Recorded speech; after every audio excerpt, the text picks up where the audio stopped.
It's Dr. Robert Murphy. He's a professor of infectious diseases at Northwestern University Feinberg School of Medicine. Good morning, doctor. Morning. Well, now we're talking about another vaccine, this AstraZeneca. What are your thoughts on that? And how do we, if we have the multiple vaccines, does the government coordinate the logistics of this? How will this work? Yeah, no, great questions, Larry, and that's what we're facing right now. So we've got two vaccines. One of them has completed completely their predetermined amount to show that they're effective. That's the Pfizer one. And Moderna is right behind. Most likely their final results of this, what they call emergency use authorization, will be like in a week or two, something like that. So they're going to be out there on the market in December. They won't have, they'll have tens of millions of doses, but there's, at least it's a start. So then you have the Oxford vaccine. So what they're reporting today, they're the next one that's going to probably get approval, probably in January. But they showed that the immunologic response to their vaccine was great, and in all age groups. So the elderly and they didn't do children, but from a teenage up to the elderly had a good response. This is really good news.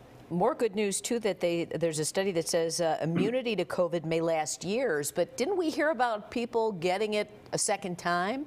Yes, well, we have, but we've only had like 5 people reported that really had it a second time. So that's, considering the millions of people that have gotten it, that's very few. So we're not too surprised. Nothing in medicine, nothing is 100%. So, the earlier reports showed that the antibodies didn't stay and everything, but things have gotten much more sophisticated. And this new study is an immunology study, and they find that at 8 months, which is about as long as we have been able to follow, that the people have very good immunologic responses that remain strong.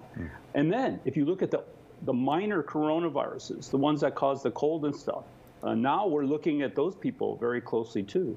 And some of them 17 years later have actually good immunity to those other coronaviruses that don't kill you. So, this is really quite a turnaround from a couple months ago. All right, and people are rushing to get tests before Thanksgiving. Does that matter? Is it a good idea? Bad idea? Well, what you're talking about is test and play. People are going to go get the test, and then everyone's going to go get the test, and then we're going to hang out together. It's a very dangerous approach because there's a period that of several days before even the best test will turn positive. So if you have the test on Wednesday, Saturday you could be infectious. There's so much COVID out there. That is likely to happen if you have a group, bigger than 2 people. So it's not safe. If you have to meet, if it's an essential thing, you should be tested. But you still have to practice the social distancing, and you still have to wear masks when you're together. Otherwise, you're putting yourself at risk, and you're fooling yourself if you think this is going to help you. All right, let's get to some viewer questions. This person says, my husband tested positive for COVID a week ago, and now I'm sick. Is there a chance he can catch it back from me? No, he's already got it. And he will be protected from it, and now you have it, unfortunately. So household contacts, this is what we call this, 53% in the last study.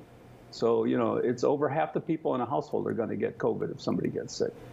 All right, next question. If I'm still suffering long hauler symptoms, does that guarantee that I still have antibodies?